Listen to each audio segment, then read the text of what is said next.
Hello dears, I am Uma Raman Pathak, going to present my lecture on Indian tradition, culture and society. This is the lecture which is beneficial for your semester as well as yearly examination of different universities of India. Besides of this, if you are preparing for UPSC, UPPSC, SSC, UPSSC or different state public service examination, then it is also beneficial for you.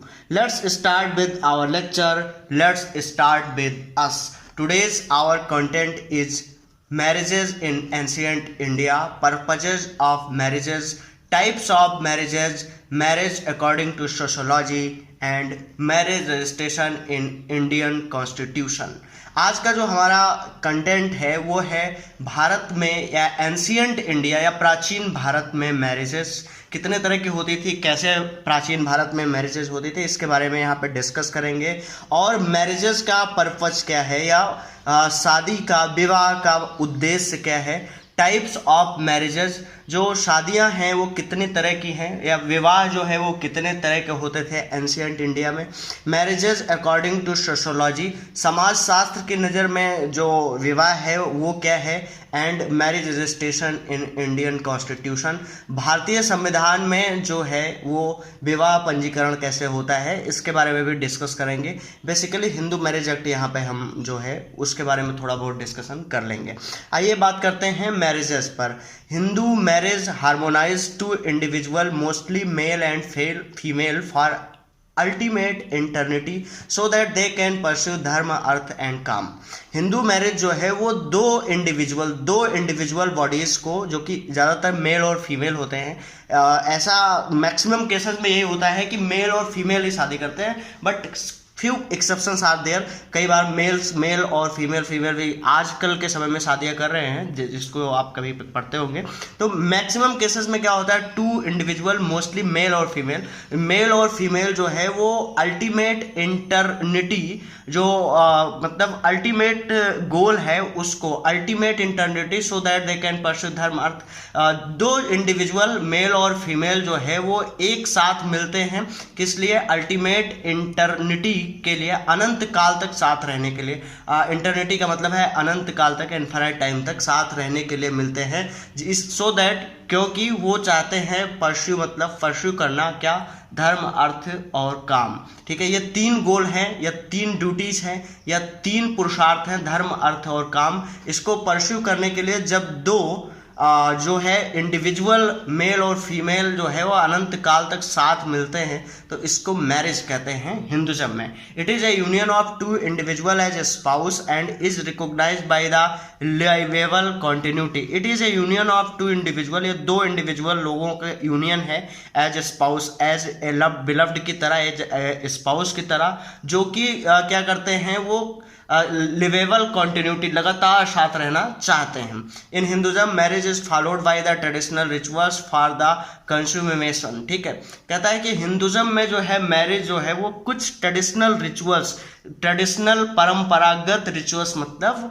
रीति रिवाजों, कुछ परंपरागत रीति रिवाजों को के द्वारा किया जाता है। और जो है इसमें क्या होता है, ये फॉर कंज्यूमेशन, कुछ परंपरागत रीति रिवाजों की समाप्ति के साथ जो है ये मैरिज संपन्न कराए जाते हैं। In Hinduism marriage is defined as the relationship at the level of the soul. Hinduism में जो शादियां हैं वो सोल लेवल पे मानी जाती हैं। ऐसा माना जाता है कि आत्मीय मिलन है। It is also an important social institution, एक जो है सामाजिक संस्था भी है। विवाह जो है एक बहुत ही महत्वपूर्ण सामाजिक संस्था है, और इसमें जो है हिंदुज़म में ये माना गया कि जो शादी है या विवाह है वो रिलेशनशिप है किस लेवल पे, सोल के लेवल पर, आत्मा के लेवल पर। ज़्यादातर इसमें ये इंडिकेट नहीं किया गया है कि ये फिजिकल लेवल पे है, भौतिक या शारीरिक रूप पर कोई जो है, इसमें ज़्यादातर सोल लेवल की बात की गई है। इट वॉज वेरी इंपॉर्टेंट संस्कार इन एंशियंट इंडिया। कुल 16 संस्कार होते हैं जो है हिंदुज़म में, तो उसमें से एक विवाह जो है ये भी एक संस्कार है, और ये बहुत ही महत्वपूर्ण संस्कार है प्राचीन भारत के।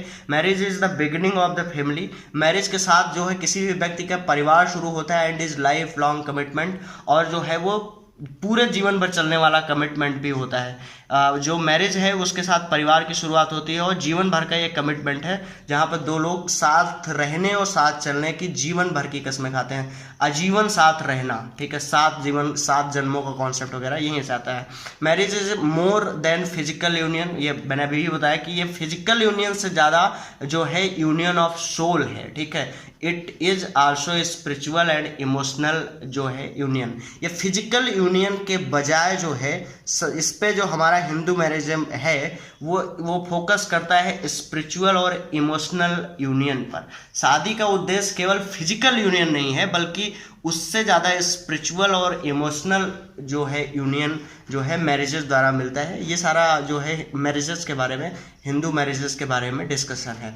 अब बात कर लेते हैं इसके पर्पजेस के बारे में कि जो मैरिजेस है एंशियंट इंडिया में शादियों का या विवाह का जो है वो पर्पज क्या था और आज भी क्या पर्पज है, उद्देश्य क्या है विवाहों का। Progeny of father and his ancestors and continuity of family line और कुला। इसका मतलब है कि संतति ऑफ फादर, जो पिता है वो उस शादियों के द्वारा अपनी संतति उत्पन्न कर सकता है, मतलब पुत्र पैदा कर सकता है। एंड हिज एंसेंटर्स, और अपने जो है वंश को आगे बढ़ा सकता है। And continuity of family line और कुल और परिवार की जो फैमिली लाइन है वो आगे इसी वजह से बढ़ती है। शादी अगर होगी तभी जो है फिर क्या होगा, उसके संतति होगी और इस तरह से कुल जो है बढ़ता जाएगा और ये कुल को आगे बढ़ाने का एक साधन भी है। देखो तीन तरह के जो है वो डेप्थ, तीन तरह के ऋण बताए गए हैं जो है एंशियंट इंडिया में। उसमें से एक होता है पितृ ऋण, जो अगर कोई भी व्यक्ति है और जब उसको पुत्र प्राप्त होता है तो वो पितृ ऋण से मुक्त होता है। एंशियंट इंडिया में किंग्स के लिए ये बहुत ही कंपल्सरी रूप से कहा गया है कि उसको पुत्र होना चाहिए। किंग का जो 2-3 कर्तव्य है एंशियंट इंडिया में, अगर एंशियंट इंडिया की हम बुक्स देखें, अगर उस समय के हम स्क्रिप्चर्स देखें तो उसमें कहा गया कि एक किंग, एक राजा का 3 कर्तव्य है। फर्स्ट की अपनी पब्लिक को सिक्योरिटी प्रोवाइड करना, दूसरा उनके रहन सहन, भोजन और वस्त्र और उनको नौकरी आदि की व्यवस्था कराना, और तीसरे क्या है, राज्य को सक्सेसर देना, मतलब राजकुमार पैदा करना जिससे कि अगली पीढ़ी जो है, अगला राजा राज्य को मिल सके। तो ये जो है एक तरह से जो है वो कुल बढ़ाने का एक संसाधन है जो विवाह है। Fulfilment of the sexual and emotional desire, emotional और सेक्सुअल डिजायर को भी फुलफिल करता है। Fulfilment of one's religious duty, किसी भी व्यक्ति की धार्मिक ड्यूटी, विवाह जो है वो एक धार्मिक संस्कार है, तो इस तरह से विवाह होने के बाद धार्मिक ड्यूटीज भी उसके फुलफिल हो जाती है। According to KM. Kapadia, KM. Kapadia एक जो है प्राचीन विद्वान है, इनके हिसाब से marriage is a desire not too much for physical pleasure. Marriage जो है केवल फिजिकल प्लीजर की डिजायर नहीं है, बल्कि for progeny as for obtain a partner for fulfilment of one's religious duty. जो एक व्यक्ति है उसकी रिलीजियस ड्यूटी को भी फुलफिल करता है और संतति प्राप्त में भी जो है संतति प्राप्त के लिए एक पार्टनर को भी दिलाता है और साथ ही साथ उसकी रिलीजियस ड्यूटी को भी फुलफिल करता है। ये के.एम. कपाड़िया का कहना है। अब चलते हैं टाइप्स ऑफ मैरिजेस पर। यहाँ पर हम ये जान लेते हैं कि मैरिजेस कितने प्रकार की होती हैं, कितने तरह से मैरिजेस होती थी एंशिएंट इंडिया में। According to Grihya Sutra and Smritis the form of marriages are said to be 8। Grihya सूत्र एक ग्रंथ ये है और एक दूसरा है स्मृतियाँ। तो जो भारत में स्मृतियाँ और गृह सूत्र हैं, इन दोनों में 8 तरह की मैरिजों का, 8 तरह के विवाहों का डिस्कशन है। Manu has also mentioned 8 form of Hindu marriages. Manu जो जिनकी मनु स्मृति है, मनु ने भी 8 तरह की जो है वो विवाह का वर्णन किया है अपनी बुक में, व्हिच आर मेंशन्ड बिलो, जो कि नीचे लिखे गए हैं। ब्रह्म मैरिज, देव मैरिज, अर्श मैरिज, प्रजापत्य मैरिज, गंधर्व मैरिज, असुर मैरिज, राक्षस मैरिज एंड पैशाच मैरिज। ये 8 तरह के मैरिज हैं। फिर से सुन लीजिए, ब्रह्म मैरिज, देव मैरिज, अर्श मैरिज, प्रजापत्य मैरिज, गंधर्व मैरिज, असुर मैरिज, राक्षस मैरिज एंड पैशाच मैरिज। ये कुल 8 तरह के मैरिजेस हैं। अब एक एक पे हम अपना डिस्कशन करते हैं, समझते हैं एक एक मैरिज की क्या होता है। और सबसे पहले हम यहाँ पे बात करते हैं ब्रह्म मैरिज की, जो कि पहले टाइप की मैरिज है। It is the best form of marriage, ये सबसे अच्छी तरह की मैरिज है, जिसमें कि in which the father of girl marriages his daughter to a man of good conduct having the knowledge of Vedas. ये सबसे अच्छे तरह की मैरिज होती है ब्रह्म मैरिज, जिसमें कि लड़की का पिता अपनी बेटी का विवाह उस आदमी से करता है जिसका कंडक्ट जो है, उसका चरित्र अच्छा हो, and having the knowledge of Vedas, और उसको वेदों का ज्ञान हो। 2 चीज़ें होनी चाहिए, एक तो चरित्र से अच्छा लड़का होना चाहिए और वेदों का ज्ञान होना चाहिए। तो ऐसे लड़के के साथ जब शादी पिता करता है तो इसे ब्रह्म मैरिज कहते हैं। In Brahma marriage a boy is able to get married once has completed his studenthood of brahmacharya. इस उम्र में इस प्रकार के विवाह में कोई भी लड़का तभी विवाह करेगा जब क्या होगा, वो अपना ब्रह्मचर्य आश्रम को समाप्त कर लेगा या अपनी पढ़ाई लिखाई है स्टूडेंटहुड, ठीक है। स्टूडेंटहुड जो है वो ब्रह्मचर्य में ही होता है, तो ब्रह्मचर्य या स्टूडेंटहुड की समाप्ति के बाद जब वो ग्रेजुएट हो जाएगा तभी वो जो है शादी करेगा। Dowry is consider sin in this type of marriage, किसी तरह के लेन देन नहीं होती है, दहेज को पाप कहा गया है इस तरह की मैरिज में। इन Brahma marriage the consent of the boy and girl is compulsory needed that they want to live with each other for their whole life। इसमें लड़का और लड़की दोनों की सहमति जरूरी है कि जब वो कहें कि हम जीवन भर आजीवन जो है साथ रहना चाहते हैं, पूरे जीवन एक दूसरे के साथ रहना चाहते हैं, उनका कंसेंट होगी तभी ब्रह्म मैरिज होगी। दूसरी मैरिज है देव मैरिज। देव मैरिज में कैसे होता है, in this type of marriage the parent of a girl start looking suitable match for their daughter immediately after she attains puberty. जैसे ही लड़की प्यूबर्टी पे आती है तैसे ही उसका पिता जो है लड़की के लिए एक वर ढूंढना शुरू करता है इस तरह की शादी में। But in case they fail to find a suitable groom within a reasonable time they decide to offer a girl to as a dakshina to the priest. जब लड़की की प्यूबर्टी की एज हो गई तब लड़की के पिता ने एक नॉवेल जो है वो ग्रूम, एक योग्य लड़का ढूंढना शुरू किया, लेकिन वो जो है लड़का अच्छा ढूंढ नहीं पाया एक स्पेसिफिक एक रिजनेबल टाइम में। जब उसे एक रिजनेबल टाइम में एक अच्छा सा लड़का नहीं मिलता है और जिससे कि वो अपनी लड़की का ब्रह्म विवाह कर सके, तब वो क्या करता है, वो फिर डिसाइड करता है कि लड़की को दक्षिणा के रूप में प्रेस्ट को दे देते हैं, पुजारी को दे देते हैं। तो इसका मतलब ये है कि जब योग्य वर नहीं मिला तो फिर दक्षिणा के रूप में जब अपनी लड़की को पुजारी को दिया जाता है जिस विवाह में, उसे बोलते हैं देव विवाह। No qualities of groom like the good character conduct it is are emphasized in this form of the marriage. इसमें क्योंकि दक्षिणा के रूप में दी जा रही है, लड़की की एज काफ़ी हो गई है क्योंकि उसको जो है गुड ग्रूम नहीं मिला है, तो इसीलिए ये दक्षिणा में दी जा रही है। तो इसीलिए इस तरह की शादी में लड़के में ग्रूम में कोई क्वालिटी ज़्यादा देखी नहीं जाती कि उसमें कैरेक्टर कैसा है, उसका कंडक्ट कैसा है, ये सब चीज़ें यहाँ पे विचार नहीं की जाती हैं। In the form of the marriage, इसमें कहीं भी ये सब चीज़ विचार नहीं की जाती। This type of marriage is considered inferior than Brahma marriage. Clearly जो है लड़की की कोई इच्छा जो है पूछी नहीं जा रही है, तो ये ब्रह्म मैरिज से जो है क्या है, ये इन्फीरियर है, उससे बेकार वाली मैरिज है। Because it degrades the womanhood, ये महिला का जो है वुमेनहुड को क्यों करता है, डिग्रेड करता है। This is the type of sacrifice of the girl due to unavailability of the novel groom, क्योंकि लड़की को दक्षिणा के रूप में दिया जा रहा है किसी पुजारी को, इसीलिए ये एक तरह से एक योग्य वर की खोज में कमी है, एक योग्य वर की अनअवेलेबिलिटी या अनुपस्थिति के कारण जो है लड़की का पिता अपनी लड़की का सेक्रीफाइस या बलिदान कर दे रहा है। ये एक तरह की ऐसी शादी है जिसमें लड़की का पिता अपनी बिटिया का बलिदान कर दे रहा है। क्यों कर रहा है, क्योंकि उसको एक योग्य वर ही नहीं मिल रहा है। In this type of marriage consent of bride is not considered, लड़की की इच्छा कोई मायने नहीं रखती इस तरह की शादी में। अब चलते हैं नेक्स्ट पर, जो कि है Arsh marriage. And Arsh marriage where the girl is married to the sage और ऋषिज। ये एक ऐसी शादी है जिसमें लड़की का विवाह किसी साधु से या ऋषि से कर दिया जाता है। References from Dharmasutra tell us that in Arsh marriage the bride is given to exchange for the 2 cows। ये जो धर्मसूत्र नाम की एक बुक है, इसमें कहा गया कि अर्श मैरिज में लड़की को उस आदमी को एक्सचेंज में दिया जाता है जो लड़की के पिता को 2 गायें देते हैं, ठीक है। तो दूल्हा का परिवार जो है 2 गायें देगा, किसको, दुल्हन के परिवार को, और उसके बदले में लड़की को उसको दी जाएगी।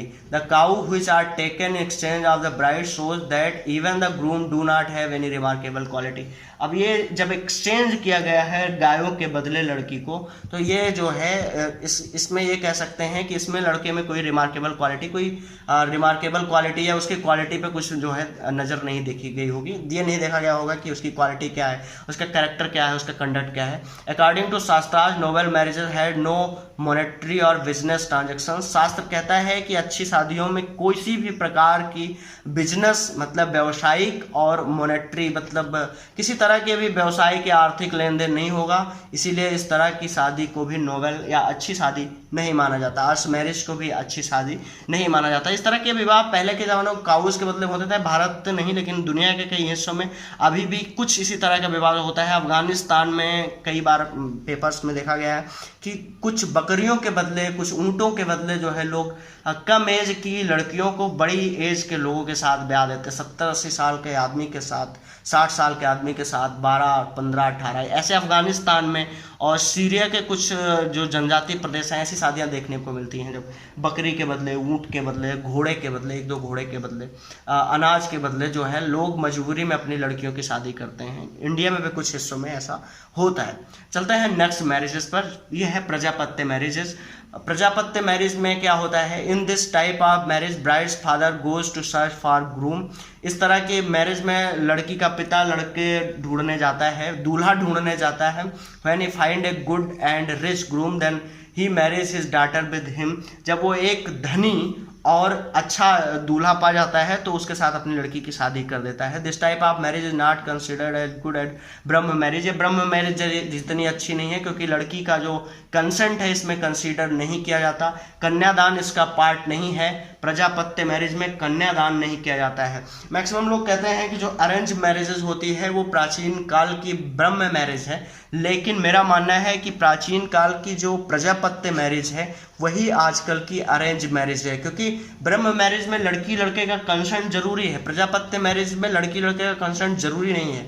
दूसरा ये बात है कि प्रजापत्य मैरिज में दहेज कंपल्सन रूप से जो है इसमें जो है कन्या, इसमें कंपल्सन रूप से नहीं है। लेकिन इसमें खास बात यह है प्रजापत्य मैरिज में कि लड़की का पिता लड़की की शादी वहीं कर रहा है जहां पे उसको रिच ग्रूम मिल रहा है। मतलब इसमें एक ही क्वालिटी मेनली देखी जाती है कि कितनी प्रॉपर्टी है उसके पास, कितने पैसे हैं, ठीक है। तो रिच ग्रूम जो है, इस तरह के आजकल जो शादियां होती हैं अरेंज मैरिजेस, खासकर यही देखा जाता है कि जो ग्रूम है, जो लड़का है, उसके परिवार में कितनी जो है प्रॉपर्टी है, वो कितना रिच है। तो एक तरह की आज की अरेंज मैरिजेस को हम प्रजापत्य मैरिजेस कह सकते हैं। चलते हैं नेक्स्ट मैरिजेस पर। यह है गंधर्व मैरिजेस, गंधर्व विवाह। This is the form of marriage in which groom and bride get married secretly with each other without the knowledge of their parents. No rituals are performed in such type of the marriage. ये एक ऐसी शादी है जिसमें दूल्हा और दुल्हन या लड़की और लड़का आपस में सेक्रेटली शादी कर लेते हैं, गुपचुप तरीके से शादी कर लेते हैं। और इसमें जो है लड़की और लड़का दोनों के पिता को इसके बारे में कोई जानकारी नहीं होती है। No rituals are performed in such type of marriages. इस तरह के मैरिजेस में किसी तरह के रिचुअल्स या रीति रिवाज जो है नहीं किए जाते हैं। खास बात है कुछ लोग इसको आज की लव मैरिजेस कहते हैं, लेकिन ये आज की लव मैरिजेस से काफ़ी डिफरेंट है। पहली बात तो इसमें जो एक खास पॉइंट है वो है कि सेक्रेटली होना चाहिए, लड़की लड़के किसी के पिता को पता नहीं होना चाहिए और किसी तरह के धार्मिक रीति रिवाज नहीं होते। मतलब बस शादी कर लिया किसी तरह से और किसी को पता नहीं, 2 लोगों को पता है जिसकी शादी हो रही है, एक लड़का और एक लड़की। तो इस तरह से लव मैरिजेस को इसके अंडर में पूरी तरह से कंसिडर करना शायद सही नहीं है। Marriages of king Dushyant and Shakuntala. आपने दुष्यंत और शकुंतला की कहानी सुनी होगी। कर्ण ऋषि के आश्रम में शकुंतला रहती थी, मेनका की पुत्री थी, मेनका और विश्वामित्र की। दुष्यंत जो है ये राजा थे, भरत इन्हीं के लड़के का नाम है। इन लोगों ने गुपचुप शादी कर ली थी, ना इन्होंने अपने शकुंतला ने ना मेनका को बताया, ना ऋषि विश्वामित्र को। दुष्यंत तो राजा थे, इन्होंने भी किसी को नहीं बताया। एक दिन आश्रम में गए थे और उनको देखा, उसके बाद इन्होंने शादी कर ली। इसके बारे में काफ़ी लंबी कहानी है। भारत का नाम इन्हीं शकुंतला और दुष्यंत के पुत्र भरत के नाम पे भारत पड़ा है। चलते हैं नेक्स्ट लेवल के मैरिजेस पर, जो कि है असुर मैरिज। असुर मैरिज में क्या होता है, in this type of marriage the groom is not slide bit compatible with the bride. लड़का जो है, ग्रूम मतलब दूल्हा, दूल्हा जो है दुल्हन से बिल्कुल भी कंपेटेबल नहीं होता। Although the groom is not suitable for the bride. यद्यपि लड़का जो है या दूल्हा जो है लड़की के प्रति सुटेबल नहीं है, ही willingly gives as much wealth as he can afford। लेकिन वो इतना पैसा दे सकता है जितना कि वो चाहे कोई। टू ब्राइड्स पेरेंट्स, मतलब इस तरह की शादी में क्या होता है कि कोई भी आदमी जो है लड़की के या क्या कहते हैं कि दुल्हन के पिता को जितना वो चाहे उतना पैसा देके उससे शादी कर ले, तो इस तरह की शादी को असुर मैरिज कहते हैं। जब किसी लड़की के या किसी दुल्हन के पिता को कोई भी लड़का या कोई भी दूल्हा इतना पैसा दे दे जितना उसकी इच्छा है लेने की, और उसके बदले में दुल्हन से शादी कर ले, तो इस तरह की शादी को अशुर मैरिज कहते हैं। Only compatibility in this type of marriage is that the bride's father likely money and grooms are happy to surrender his own wealth for the marriage. इसमें कोई कंपेटेबिलिटी नहीं है, ठीक है। एक बूढ़ा आदमी भी पैसा देगा तब भी उससे शादी कर देंगे, कैसा भी आदमी होगा तो उससे शादी तो करेंगे। लड़की अच्छी लगी उसके बदले वो जितना पैसा उसके बाप भाई लोग मांगते हैं, पेरेंट्स मांगते हैं, उनको वो दे देगा। तो इसमें एक ही कंपैटिबिलिटी है कि लड़की का पिता पैसा मांग चाहता है, धन चाहता है, और लड़का जो है उसके बदले वो जितना चाहे उतना पैसा सरेंडर करने को तैयार है या देने को तैयार है। बाकी कोई कंपैटिबिलिटी नहीं है, ना लड़की की कोई कंसेंट जरूरी है, ठीक है।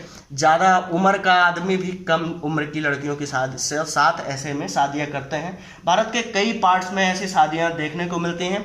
कई बार गरीब लोग और धनी लोगों के बीच इसी आधार पर संबंध देखे गए हैं कई जगह पर। तो ये हो गई अशुर मैरिज। अगले चलते हैं राक्षस मैरिज। ए राक्षस marriage is much likely a fairy tale. In this type of the marriage, the groom will forge battles with bride's family. ऐसा इसमें ये होता है कि दूल्हे का परिवार दुल्हन के परिवार से एक युद्ध लड़ता है, ओवरकम देम, और उनको फिर हरा देता है, और उसके बाद लड़की को उठा ले जाता है और उसको जबरदस्ती कन्विंस करता है कि वो उसके परिवार के लड़के के साथ शादी कर ले। पहले दूल्हे के परिवार वालों ने दुल्हन के परिवार वालों पर आक्रमण किया, और उसके बाद वहाँ से दुल्हन को उठा ले गए और उसको फिर ले जाके उसको कन्विंस करते हैं कि इस लड़के से तुम शादी कर लो, उससे उसे शादी करना होगा। It is a marriage in which grooms family kidnap the bride and convince her for the marriage. इस तरह की मैरिज है जिसमें जो है दूल्हे के परिवार ने लड़की का किडनैप किया और फिर उसके बाद उसको फोर्सफुली कन्विंस किया कि वो शादी करे। हर forcible methods are use by the groom and tie the wedding knot. इसमें फोर्सिबल मेथड या दबाव लगाकर जो है लड़की को राजी कराया जाता है कि वो शादी के बंधन में बंधे पर्टिकुलर दूल्हे के साथ से जिसमें वो लोग कहें।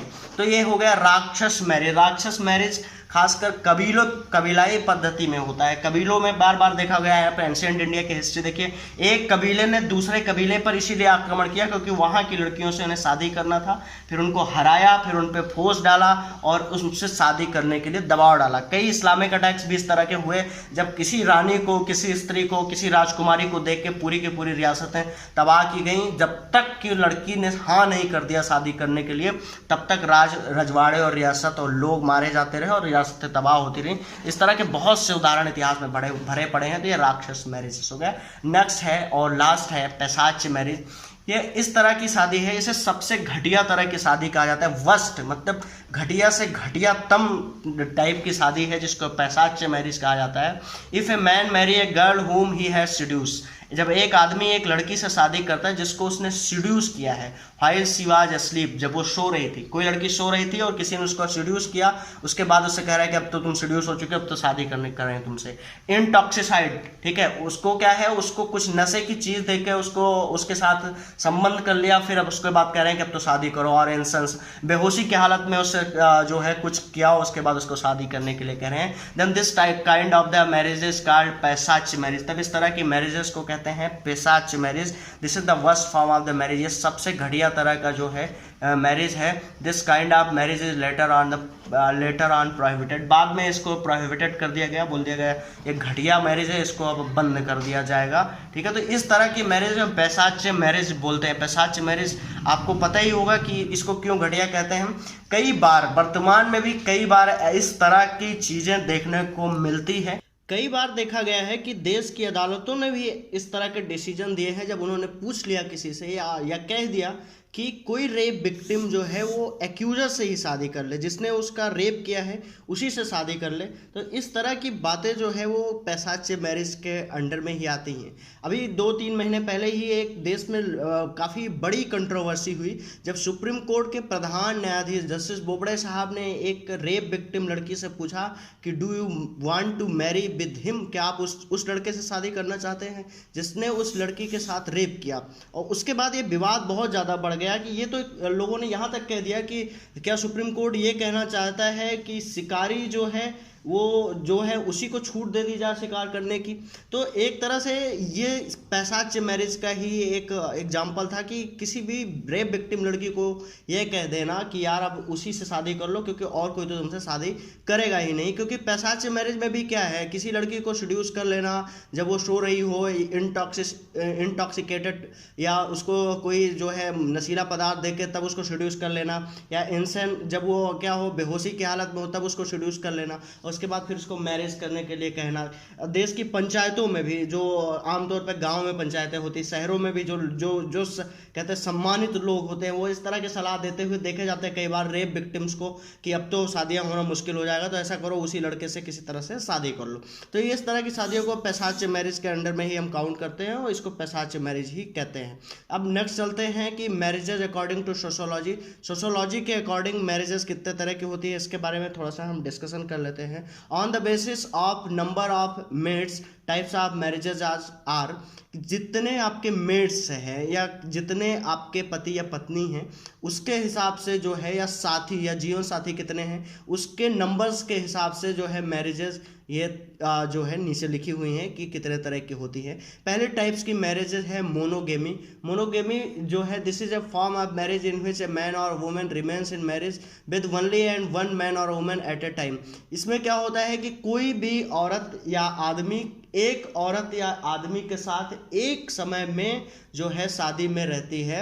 जिस समय वो उसके साथ शादी में रहेगी तो केवल एक ही आदमी की तरफ। Most of Indians are doing this type of marriage, जब एक आदमी केवल एक ही औरत या एक औरत केवल एक ही आदमी के साथ एक टाइम पर शादी में हो तो उसे मोनोगेमी कहते हैं। पॉलीगेमी वर्ड ही इंडिकेट कर रहा है, पॉली का मतलब होता है मल्टीपल या कई सारे।